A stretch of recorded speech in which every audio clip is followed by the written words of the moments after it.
Seja bem-vindo, meu nome é Sérgio Mendonça, eu sou especialista em dependência química e hoje nós vamos iniciar o nosso processo de estudo sobre prevenção de recaída, falando principalmente sobre os modelos de prevenção. O que é prevenção de recaída? Como que isso funciona?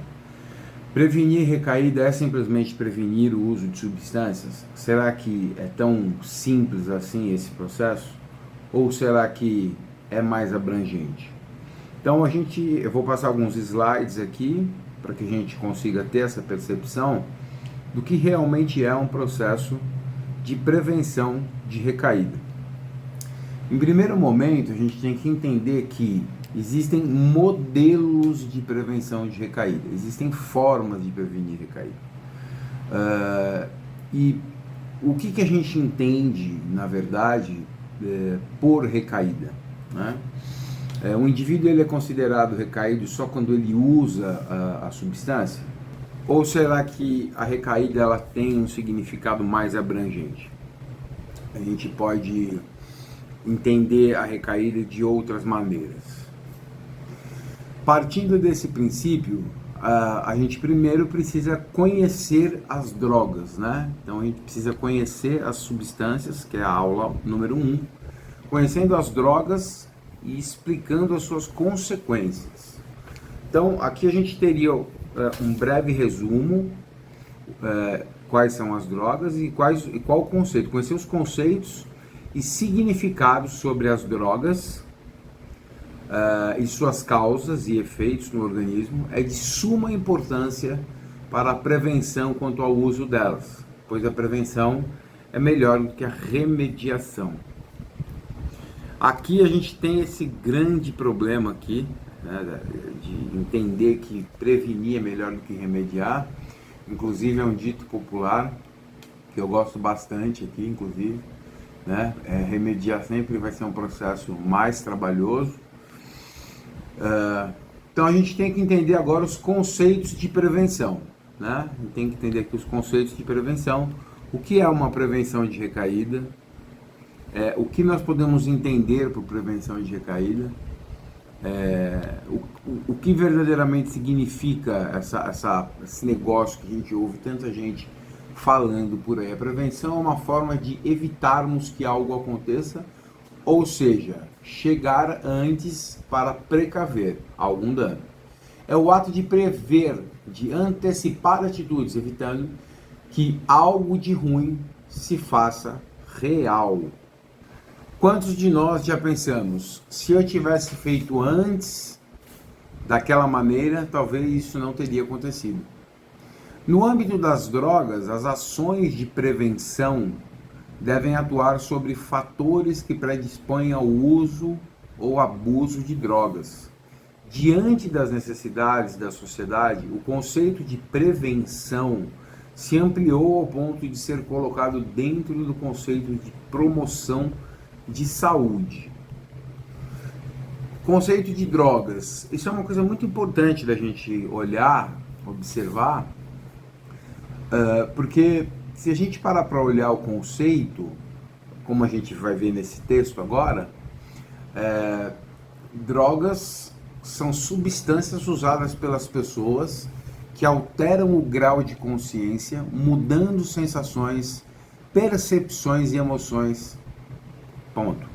Para a Organização Mundial de Saúde, OMS, droga é qualquer substância que, não sendo produzida pelo organismo, tem a propriedade de atuar sobre um ou mais de seus sistemas, produzindo alterações em seu funcionamento.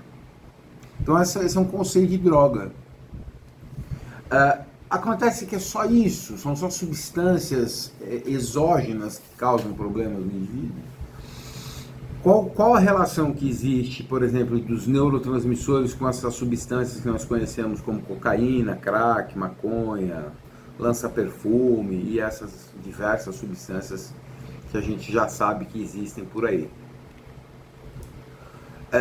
Continuando ao conceito de drogas, a gente entende aqui a classificação. Essa parte ela é muito importante e todos devem conhecer. A maioria das pessoas tem uma noção básica sobre isso, até porque no início dessas nossas aulas isso aqui é bem primário, é um processo bem inicial mesmo, realmente muito simples, né? Muitas pessoas já conhecem, mas não entendem como que essas classificações elas interferem no processo de dependência química ou não dependência química, né?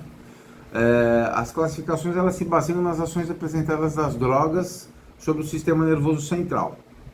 Então a gente vai ter aí basicamente três classificações: drogas depressoras da atividade mental, estimulantes da atividade mental e perturbadores da atividade mental. O que seria uma droga depressora da atividade mental? Por exemplo, o álcool. O álcool é uma droga que ela tem o potencial de deprimir a atividade do sistema nervoso central. Ela tem o potencial de fazer com que o cérebro funcione mais lentamente. As conexões neuronais elas são mais lentas, elas são mais letárgicas. Então não existe uma conexão grande entre as células, porque existe uma substância que está deprimindo a atividade mental do indivíduo. Então o álcool seria um exemplo de uma droga depressora. Nós temos alguns, agora nós temos, além do álcool, o que nós temos que entender? Por que uma pessoa se torna extremamente dependente de álcool? Porque o álcool ele pode induzir alguns sintomas, ele pode induzir algumas situações relacionadas ao contato da substância com o organismo do indivíduo. Para que o indivíduo ele seja verdadeiramente reconhecido como um alcoolista, um indivíduo que sofre de alcoolismo, que nós chamamos de alcoolismo crônico, ele tem que apresentar alguns desses problemas que nós vamos falar agora, como por exemplo a tolerância. O que é a tolerância? A tolerância é a necessidade de usar maiores quantidades de substâncias para que os efeitos provocados sejam os mesmos, ou seja, algum tempo atrás você usava ali 3, 4 doses de álcool e você já tinha o efeito desejado. Passa um tempo, agora você já precisa usar 7, 8, 10 doses para obter aquele mesmo efeito que você conseguiu obter com doses menores. Um alcoolista verdadeiro, né, não um indivíduo que tem só alguma relação com o álcool, ele vai apresentar síndrome de abstinência. A síndrome de abstinência são geralmente sintomas normalmente desagradáveis que ocorrem com o usuário após a diminuição da quantidade da droga ou interrupção do uso. Quando nós falamos da síndrome de abstinência alcoólica, a gente tem que entender alguns pontos aqui, muito sérios, né? Como por exemplo, uma pessoa pode morrer de síndrome de abstinência alcoólica. Algumas pessoas têm dificuldade em compreender essa realidade, mas é uma realidade. A síndrome de abstinência é talvez a única síndrome de abstinência que infelizmente mata o indivíduo, ou seja, o indivíduo morre simplesmente pelo fato de ter parado de beber. Por esse motivo eu sempre falo para pacientes, nas minhas aulas, nas terapias, eu sempre oriento muito bem de que é importante, quando parar com a substância, fazer o acompanhamento médico, principalmente por causa do grande risco da síndrome de abstinência, que a gente nunca sabe como que vai ser esse momento da retirada. No momento que nós que lidamos com esse momento mais cruel do alcoolismo, que é a retirada da substância, a síndrome de abstinência ela pode ser muito agressiva, ela pode levar a convulsões, ela pode levar a estados mentais muito complexos, como delírios e alucinações. Um dos quadros mais graves dentro do alcoolismo que nós temos é o delirium tremens, que é um efeito muito complicado, é um caso já que evidencia um indivíduo que tem uma dependência já bem elevada, e esse indivíduo precisa de todas as formas de uma abordagem farmacológica. Ele não pode passar por esse momento a frio e a seco. Por isso que os modelos de recuperação eles começaram de alguns anos para cá, talvez de uns 15 ou 20 anos para cá, a se adequar ao processo farmacológico no tratamento da dependência química, né? Nós tivemos os modelos de religioso, moral, psicanalítico, cognitivo-comportamental, mas agora todos os modelos estão aderindo ao processo farmacológico, porque você não tem como tratar uma dependência química grave, complexa, sem que você compreenda verdadeiramente que a bioquímica cerebral, física, orgânica, fica totalmente alterada, ou seja, não existe nenhum órgão do seu corpo, não existe nada no seu organismo que não seja afetado pelo álcool. É o que eu sempre digo nas minhas palestras. Álcool é incompatível com a vida, e isso é uma realidade que a gente precisa compreender, tá? Muito embora nós sabemos hoje que a farmacologia é muito legal, é muito bacana, é muito acentuada, contribui muito para a elevação dos indivíduos. Os indivíduos apresentam melhoras significativas nos seus quadros cognitivos e comportamentais, e isso é extremamente bom. Então, graças a Deus, a gente consegue hoje fazer uma abordagem em alcoolistas graves e conseguir bastante sucesso no tratamento, no processo de desintoxicação e principalmente no processo de gerenciamento da abstinência, porque os profissionais responsáveis temem principalmente por esse motivo, por esse momento, que é um momento de muito perigo, né? Como eu falei das convulsões, o indivíduo pode evoluir à morte também. Aqui nós temos solventes voláteis inalantes, mas agora entender um pouquinho quais são conhecendo as drogas, explicando as suas consequências. Então, aqui a gente tem já a parte 2, né, onde a gente vai conhecer as drogas e explicar um pouquinho das consequências delas, tá? Vamos entender um pouco sobre as consequências das drogas e o que elas podem fazer conosco.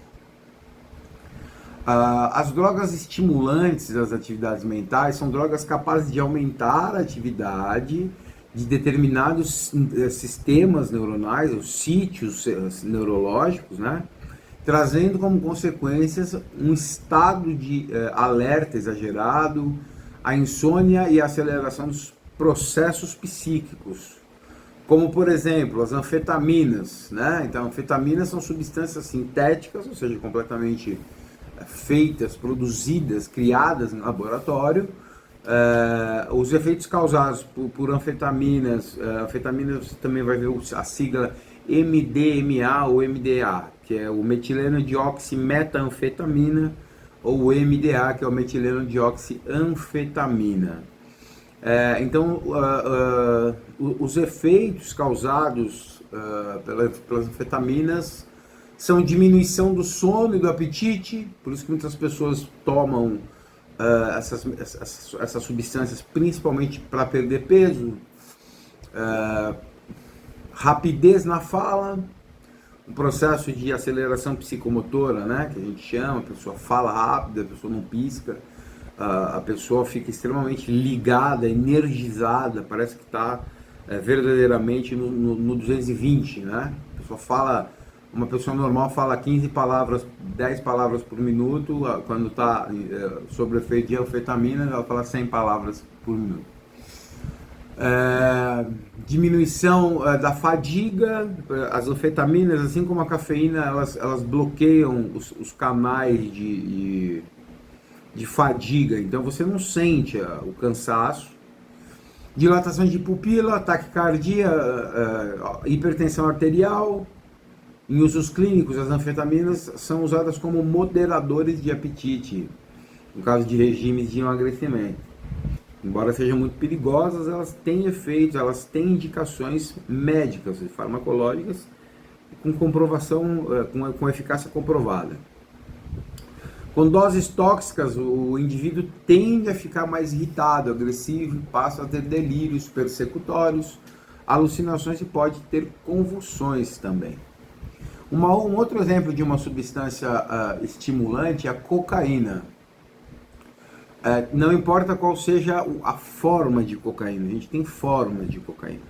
As pessoas pensam que cocaína é o pozinho branco que você põe no nariz. Não, o pozinho branco que você põe no nariz, ele pode ser cloridrato de cocaína, ele pode ser sulfato de cocaína, ele pode ser crack, que é uma forma de cocaína via pulmonar, nós vamos falar logo à frente. Então, o que é a cocaína? A cocaína é uma substância extraída de uma planta originária da América do Sul, popularmente conhecida como eritroxiloncoca. Os efeitos do uso dessa droga são... Então, aqui nós temos os efeitos, basicamente, assim, pessoal, não quer dizer que você vai usar a substância, caso você use ou esteja usando, e você pode estar assistindo essa aula e falar, poxa, mas eu nunca senti isso. Ok, mas é muito provável que em algum momento você tenha alguns desses sintomas, como sensação intensa de euforia e poder, estado de excitação, hiperatividade, insônia, falta de apetite, perda da sensação de cansaço. Como eu falei agora sobre as anfetaminas e a cafeína, é o bloqueio dos canais onde a gente sente a fadiga, o cansaço. Então, é como se ela tapeasse, como se ela enganasse o sistema e a gente não conseguisse se sentir cansado. Tanto que o indivíduo que usa essas substâncias, ele fica dias e dias sem dormir, e quando ele dorme, ele não dorme, ele desliga, e ele dorme então 30, 40, 50 horas seguidas por causa porque assim, o corpo, quando o indivíduo está realmente acelerado sob o efeito das substâncias, ele está se desgastando, o indivíduo está se cansando. A questão é que ele não está sentindo cansaço, né? Mas quando ele para, então esse cansaço vem de uma vez. Então esse indivíduo precisa dormir, ficar na cama muitas horas para se recompor um pouco. Aqui agora a gente vai ver alguma coisa sobre o crack. É importante dizer que no caso do crack, os usuários desenvolvem dependência severa em poucos meses ou mesmo em algumas semanas. Isso é muito complicado, né? Agora, se você me perguntar, Sérgio, por que isso acontece? Por que o crack ele tem uma potência maior? Ele é mais, vamos dizer, o efeito do crack é mais intenso e a dependência geralmente ela é mais humilhante, né? A dependência do crack ela é mais humilhante. O indivíduo geralmente que faz uso do crack, ele tende a apresentar uma compulsão e uma obsessão mais elevada, né? Por que isso acontece? Isso acontece por um motivo muito simples, tá? Por um motivo muito simples. Primeiro a gente fala da via introdutória ou via de administração. Quando o indivíduo usa cocaína intranasal, esse indivíduo ele vai apresentar um processo onde ele cheira, uma grande parte da cocaína fica presa na mucosa nasal, que é onde ela utiliza, onde o cloridrato ou sulfato de cocaína, eles precisam só de uma mucosa para serem absorvidos pelo esôfago, pelo estômago, pela boca, pelo próprio nariz, e eles adentram a corrente sanguínea, e o cloridrato de cocaína e o sulfato de cocaína, antes de instalarem seus efeitos no cérebro, eles fazem escalas nos órgãos excretores, que são os rins e o fígado. E depois eles retornam para o sistema circulatório, voltam à corrente sanguínea e instalam seus efeitos no cérebro, mas apenas de 15 a 20% do princípio ativo atinge o cérebro. O crack ele já tem uma absorção mais completa. Primeiro que o crack ele é ingerido via pulmonar. Ele é fumado. Então a fumaça do crack ela chega no pulmão, ela é rapidamente absorvida pelos alvéolos pulmonares e ela atinge o cérebro ali de 5 a 10 segundos, algumas literaturas vão falar de 5 a 7 segundos, mas independente disso, nós temos um tempo muito curto. E o efeito, voltando ao efeito da cocaína, o efeito da cocaína pode durar 40 minutos a 1 hora. Já o crack, ele inicia o efeito de 5 a 10 segundos, e o efeito da substância, o efeito agudo, ele dura aí em torno de 5 a 7 minutos também. Quando esse efeito passa, o indivíduo ele está tão obcecado para ter mais daquele prazer, que ele faz o que tiver que fazer para ele conseguir mais um pouco desse efeito.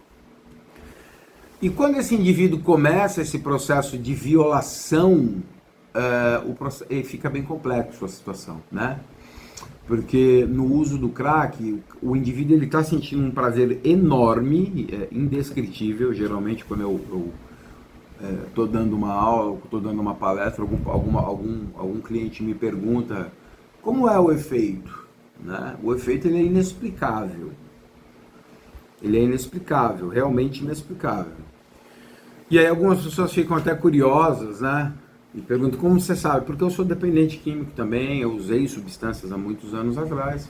E graças a Deus eu hoje, como especialista na área, além de especialista, eu sou alguém que vivo a recuperação há 20 anos. Graças a Deus eu consegui sair desse fundo de poço.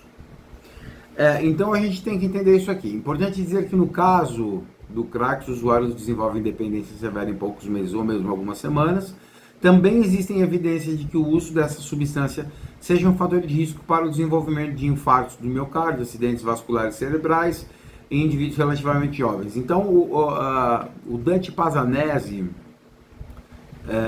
em São Paulo, Instituto de Cardiologia, Dante Pazanese, eles observaram em jovens a ocorrência de infartos em indivíduos muito novos, indivíduos de 18 a 25 anos.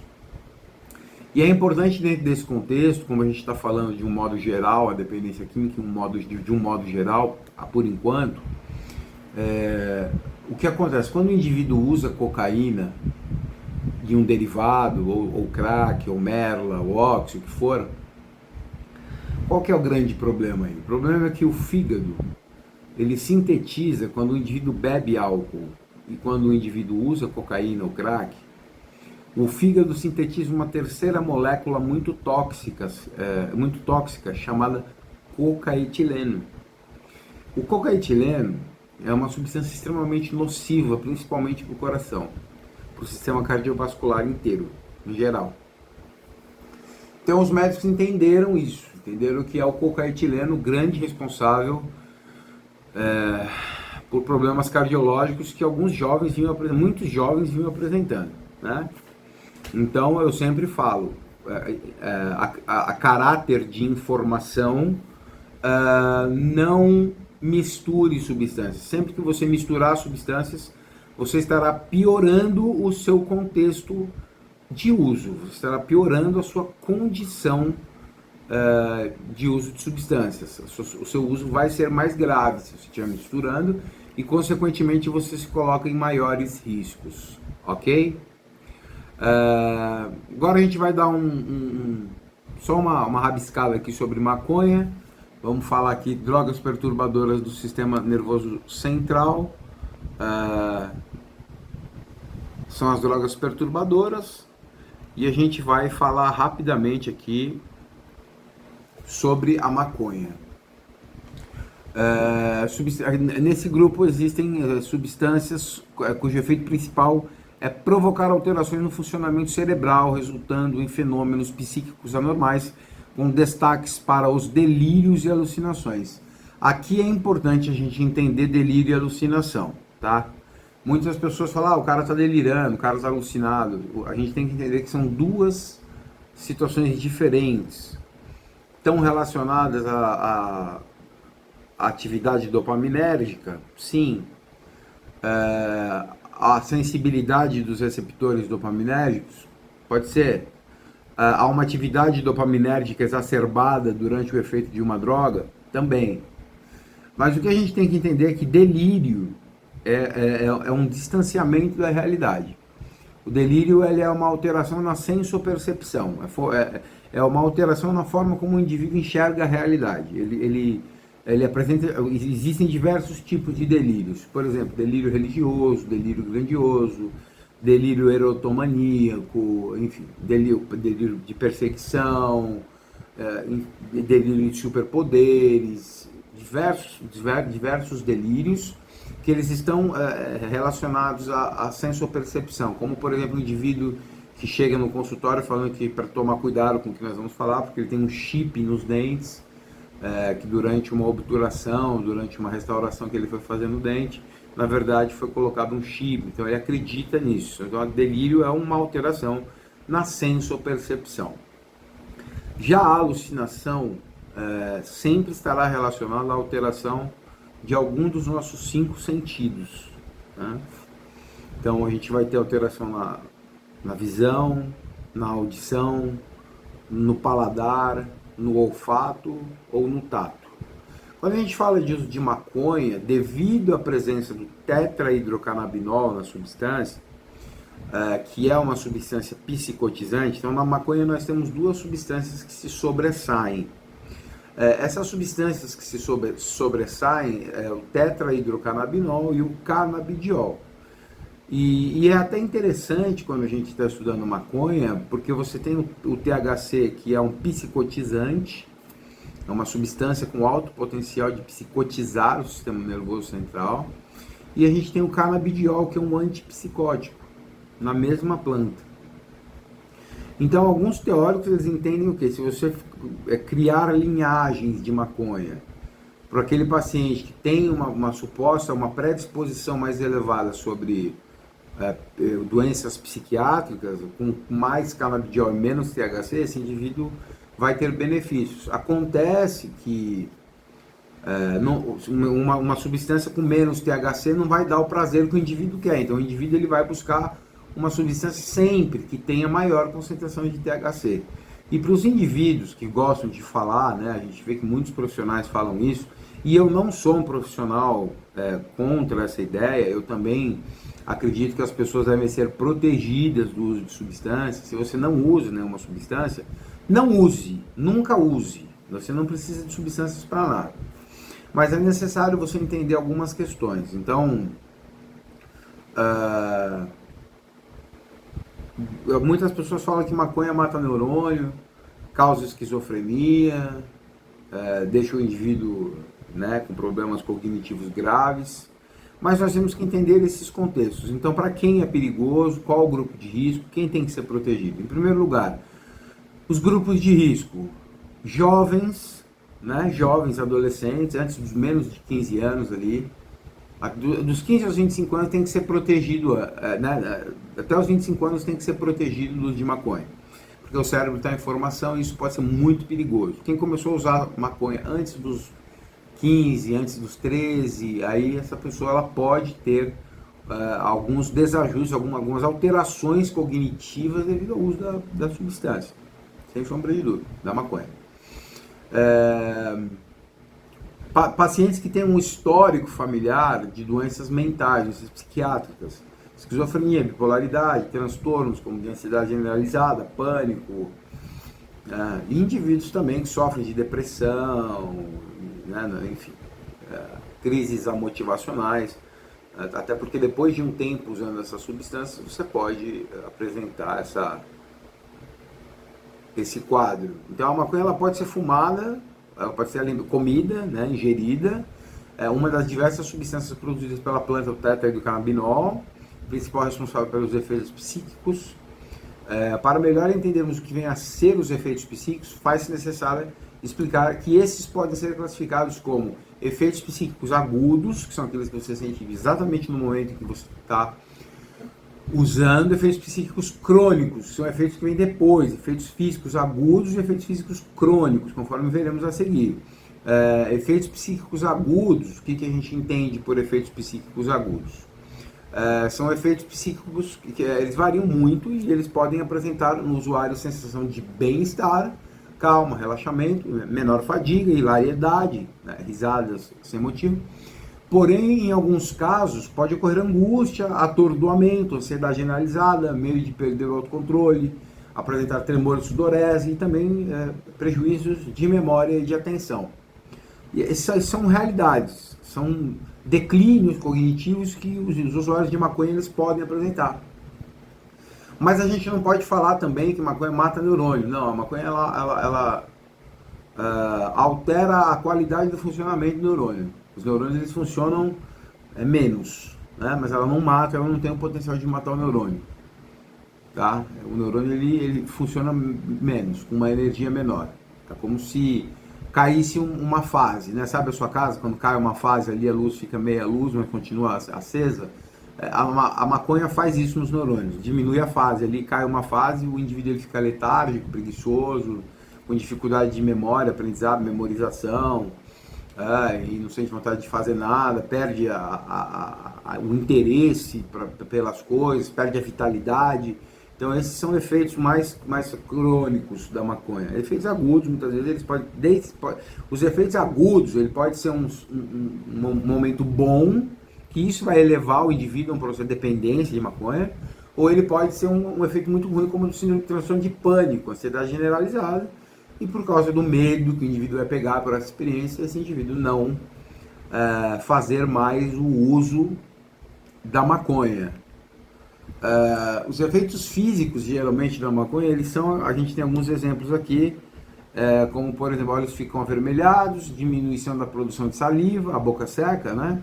Taquicardia, geralmente a frequência, na literatura relata mais de 140 batimentos por minuto ou mais, sendo que o normal é de 80 batimentos por minuto, 80 até 100, né, o normal.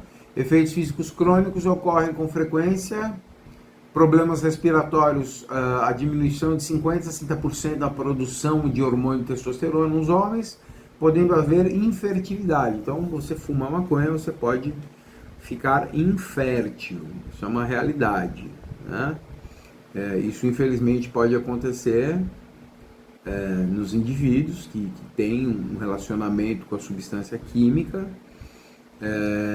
Isso pode levar a um quadro muito complexo de dependência química. Bom, agora avançando mais um pouco sobre a temática de dependência química em um contexto geral, fazendo esse apanhado geral que a gente está fazendo aqui, a gente vai entender agora um pouco sobre o relacionamento, o contato do dependente químico ou do usuário com a substância, os tipos e os padrões de uso de substâncias, né? Então, o que acontece aqui, né? Qual o processo de dependência química, né? Então, vamos entender isso daí.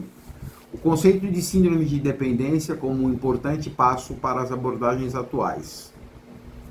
Na década de 70, os cientistas Edward e Gross conceituaram os principais sinais e sintomas de uma síndrome de dependência química ou alcoólica. São elas estreitamentos de repertório, de beber,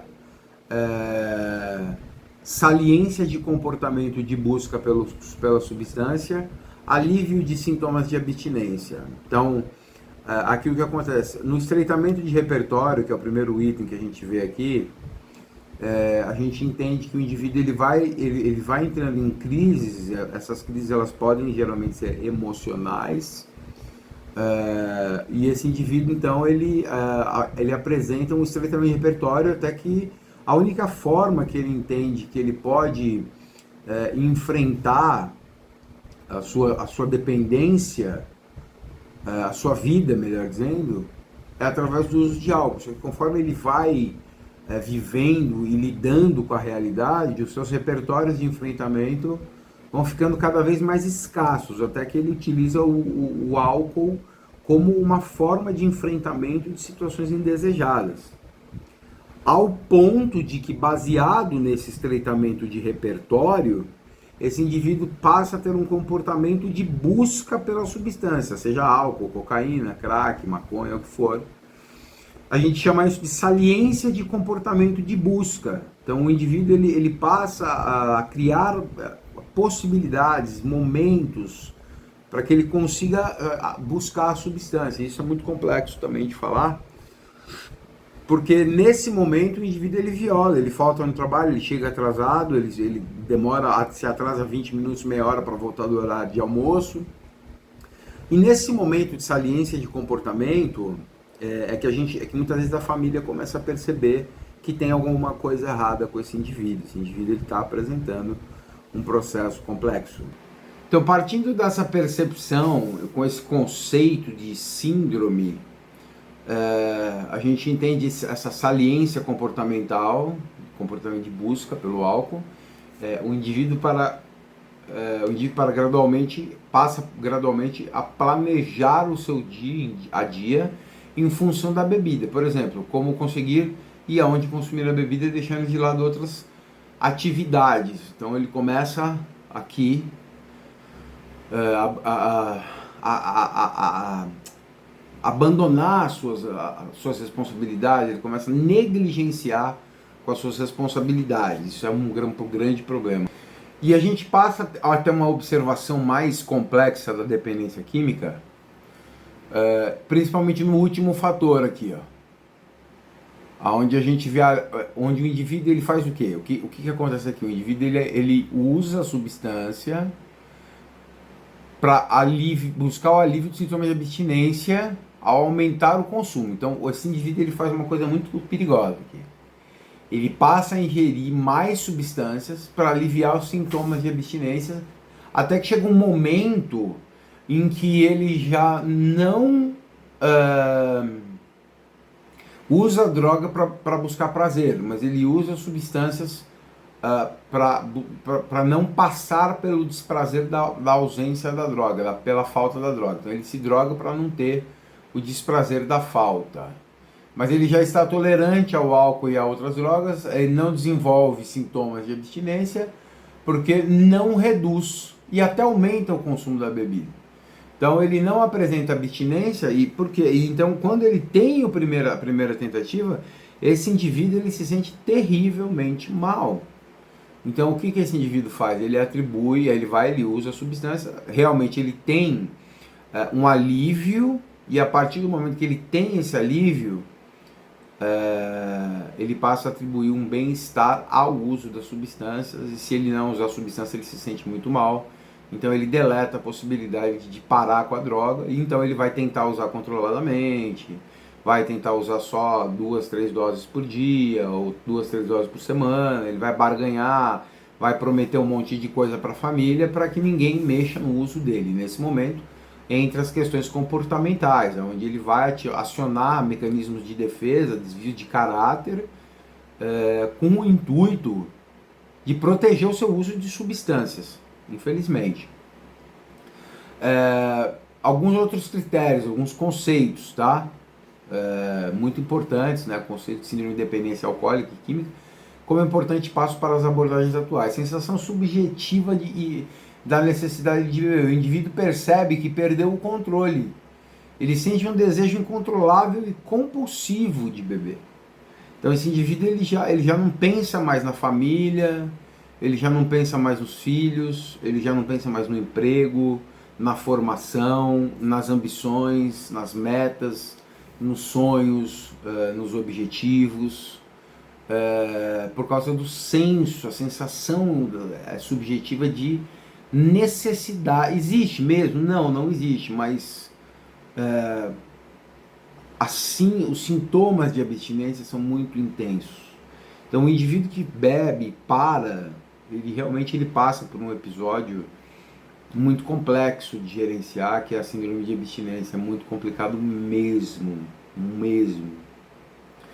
O outro item agora que a gente vai falar é o desenvolvimento de tolerância ao álcool. O organismo do indivíduo passa a suportar quantidades maiores de álcool ou a mesma quantidade, já não produz mais os mesmos efeitos desejados. Então o indivíduo ele aumenta, e isso é o grande problema, o indivíduo ele aumenta a dose de álcool ou de droga, qualquer que seja outra droga ilícita, Mas ele tem os mesmos efeitos. Então ele vai aumentando, aumentando, até que ele consiga obter um efeito que atenda aquilo que ele está buscando. Então aí nesse momento o indivíduo ele vai intensificar o uso, se expor a riscos muito maiores, porque ele, afinal de contas ele está aumentando a dose de substância, né? Ele está expondo todo o seu corpo a substâncias muito perigosas, né? Quando o indivíduo fuma uma pedra de crack, por exemplo, ele não sabe o que ele está fumando, né? Ele não sabe o que tem naquela mistura. Quando o indivíduo cheira cocaína, ele não sabe o que ele está pondo no corpo dele, ele não sabe nem sequer a cocaína que ele está cheirando. Né? Essa geração mais atual é uma geração que pouco contato teve verdadeiramente com as drogas, né? Mais misturas do que qualquer outra coisa. Infelizmente, essa é uma grande realidade. Alguns jovens que eu trato, eles têm dificuldade quando ouvem essa realidade, mas é a realidade. Enfim, e aí para produzir mais efeitos, o indivíduo vai usando mais e mais e mais, e aí junta com substâncias, com drogas ruins, que hoje em dia tem, drogas que não tem aquilo que deveria ter qualidade, deveria dar prazer para o indivíduo, não dá porque não é a substância que está ali, é mistura. Sintomas repetidos de abstinência. O indivíduo passa a apresentar sintomas desagradáveis ao diminuir ou interromper o consumo de álcool. Então o indivíduo ele vai lá, ele entende que o álcool é um problema para ele. Ele para, só que no momento que ele para ele se sente tão mal, mas tão mal. E isso eu posso também agora, abre parênteses, para eu poder dar uma experiência pessoal, como alguém que um dia já teve problema com isso também. O mal-estar gerado pelo álcool, assim, o indivíduo no momento que ele está na ressaca, ali no dia seguinte, ou já está 2, 3 dias sem beber, o mal-estar, a sudorese, pensamentos acelerados, insônia, tremor, inapetência, diversos fatores que o indivíduo apresenta, isso é tão desagradável, dor de cabeça, amnésia retrógrada, diversos fatores que o indivíduo tem, danos que ele está sóbrio, mas agora ele já enxerga os danos ao redor. É tanto dano que ele fala, eu vou beber de novo, eu vou usar de novo, porque não tá legal, a vida não tá bacana, eu tô me sentindo mal, eu preciso aliviar esse mal-estar. E o mal-estar tá generalizado, e a hora que ele toma um copo de pinga, aquilo realmente passa. Realmente passa. A questão não é que parece que passa.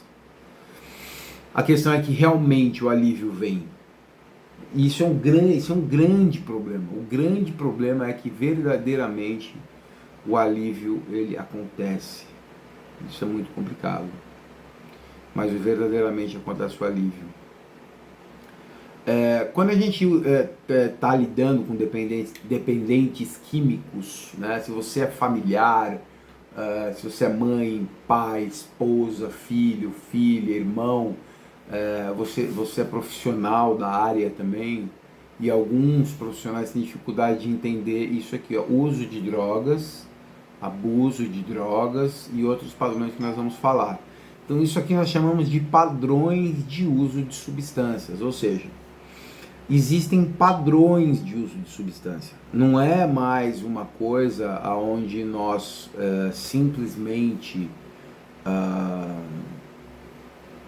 tratamos de modo dicotômico, uso e não uso de droga. Pronto, está usando, não está usando, não. O indivíduo ele tem padrões de uso, né? Então aqui a gente tem esses 2 primeiros exemplos, e aqui a gente tem mais alguns exemplos, que é muito importante a gente dar uma discorrida em cima disso aqui. Esse vídeo vai ficar um pouco longo, talvez eu corte em 2 ou 3 aulas, mas a gente vai falar sobre isso aqui. Alguns padrões de consumo são classificados como usuário social, problemático e dependente. E tem outros, tá? Mas basicamente são esses. O usuário social. Mas o usuário social ele existe mesmo? Isso é uma verdade? Sim, é uma verdade. Né? O que significa? Não existe problema em relação ao uso de álcool em nenhum grau e nenhum grau de dependência. No uso social é isso aí. não tem nenhum problema no consumo. Ah, mas não existe dose segura para o álcool. Ok, ok. Mas algumas literaturas vão apontar uma dose segura. Vão apontar, acho que 12 doses semanais para mulheres e 18 doses semanais para homens. Seriam 18 doses de uísque ou 18 doses de taça de vinho na semana, né? Na semana. Então, basicamente seria essa dose que a literatura vai apontar como dose segura, né? Então o usuário social é real. Não adianta a gente fazer discurso apaixonado, por mais que eu seja um profissional frontalmente contra o uso, né? Como eu falei, o álcool ele é incompatível com a vida, é impossível você ter sucesso, se desenvolver em todas as áreas da sua vida usando algum tipo de droga, álcool, cocaína, crack, maconha, não vai, não vai. Algumas pessoas podem falar, mas eu fui por tantos anos, tá? Mas hoje você está aí, eu estou internado, então foi até a página 10, né? Então não vai. Porque o usuário ele pode progredir, e não é fato também que esse usuário social ele vai progredir para um usuário problemático. O que é o usuário problemático? O usuário problemático é aquele que, embora não apresente nenhum grau de dependência, tem problemas devido ao uso do álcool. Ou seja, quando ele usa, ele não usa, não tem dependência. Mas quando ele bebe, quando ele usa, ele tem problemas. Crise hipertensiva, agressividade, enfim, preguiça, desleixo, inconveniência, né, se expõe a riscos, corre de carro, muitas vezes causa acidentes de carro, às vezes fere alguém na rua, atropela alguém porque está alcoolizado, atropela, né, no trânsito ou num ponto de ônibus. Quantos acidentes a gente vê aí na televisão que ocorreram por causa do uso de substâncias, por causa da dependência, né? E o dependente, né? O dependente aqui, que é esse terceiro fator aqui, ele apresenta um quadro de síndrome de dependência e problemas causados pelo uso abuso de substâncias. Então aqui a gente só precisa entender o seguinte, ele apresenta um quadro de síndrome, que é conjunto de, síndrome significa conjunto de dependência e problemas causados pelo uso, não, pelo abuso de substâncias. Então a gente tem essa questão aqui. Agora aqui a gente entra meio que um pouco num processo um pouco mais complexo. A gente entra em duas óticas distintas. Então a gente tem uma comparação classificatória do DSM-5, que é o Manual Diagnóstico e Estatístico de Desordens Mentais, e o CID-10, que é o Código Internacional de Doença.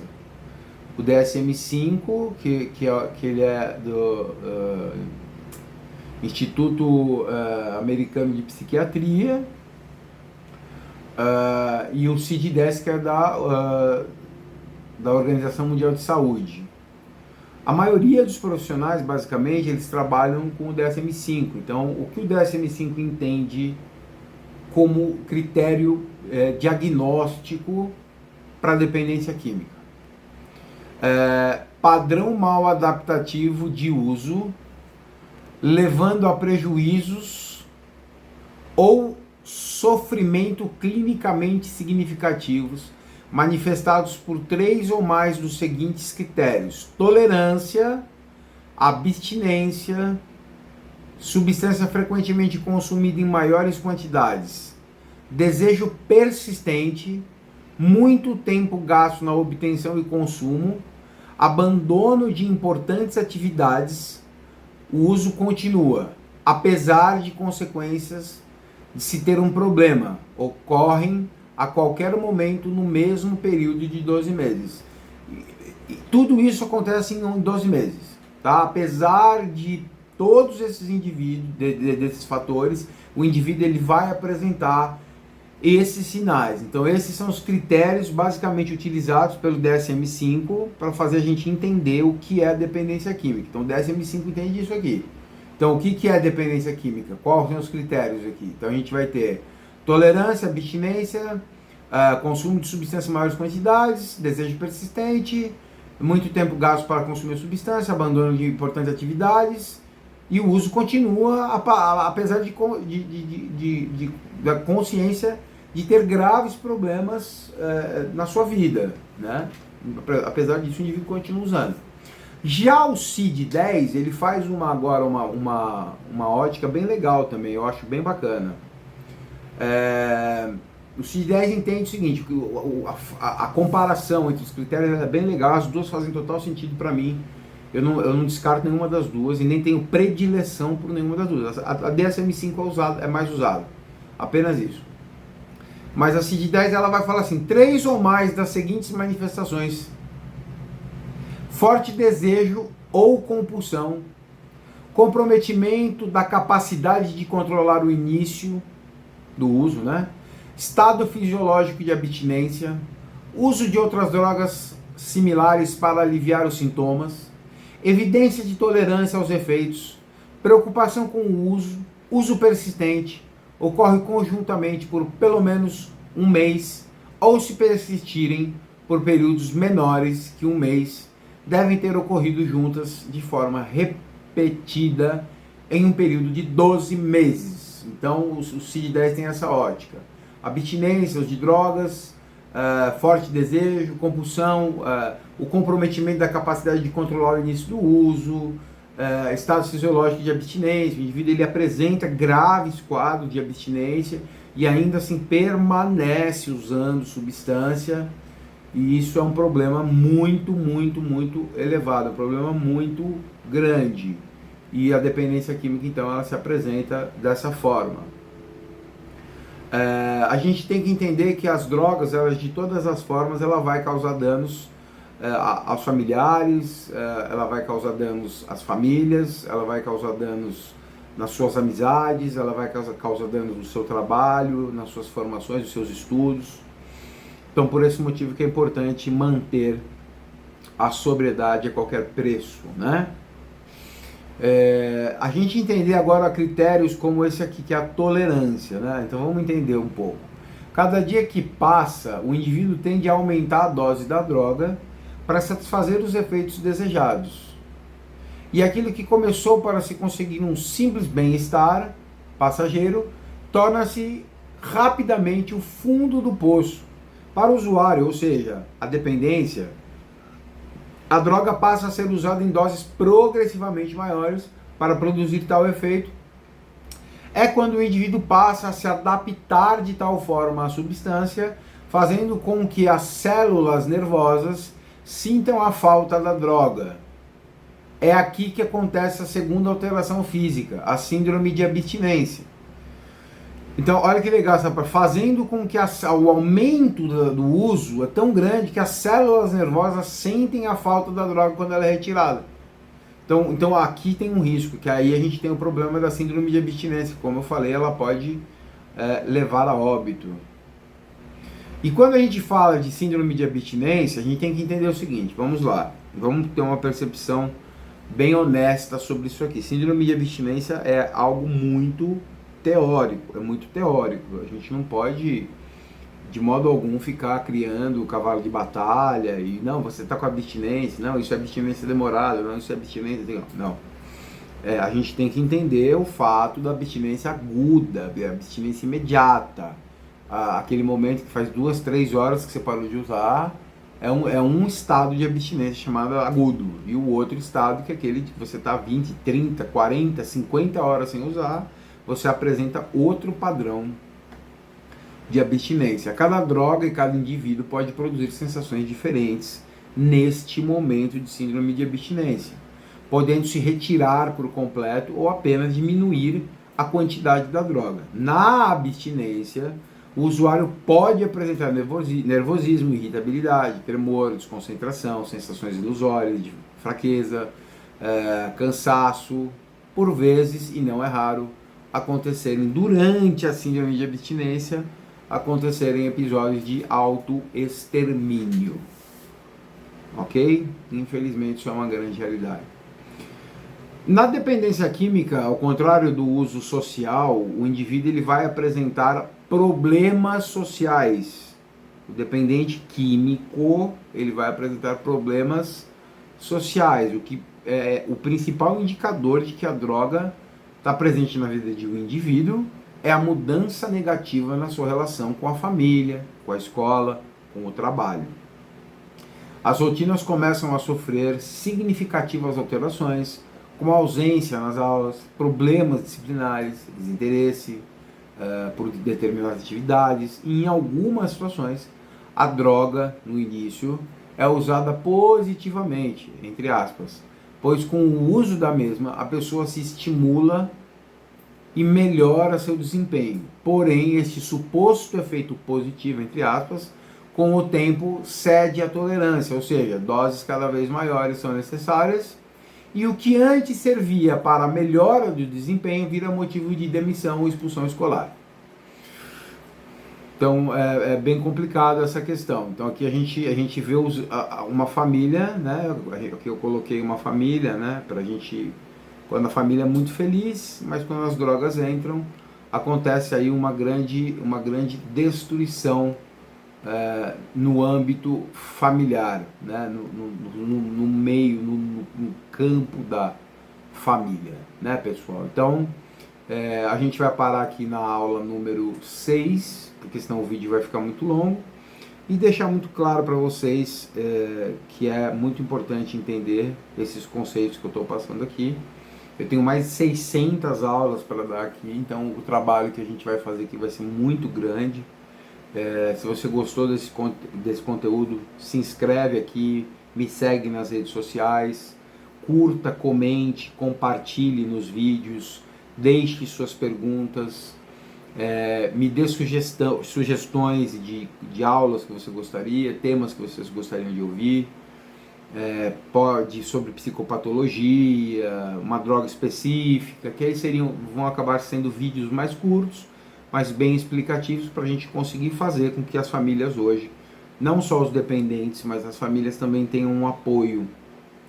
Porque muitas vezes o dependente químico ele é internado, mas a família não se trata, e quando esse indivíduo ele volta para a sociedade, esse indivíduo ele passa a ter graves problemas na sua vida, nos seus relacionamentos, então o processo fica muito conflituoso e o indivíduo não percebe sua melhora e consequentemente ele passa a não enxergar motivos para permanecer em sobriedade, ele passa a não enxergar motivos, ele não tem ambições, né, para ficar sem as drogas. Eu realmente espero que todos os dependentes parem de usar. Quando eu abordo um dependente químico, eu tenho a plena convicção de que o dependente químico vai ficar bem, né, que ele vai se desenvolver em todas as áreas de sua vida, mas a maioria dos profissionais tem uma ótica mais caótica, né,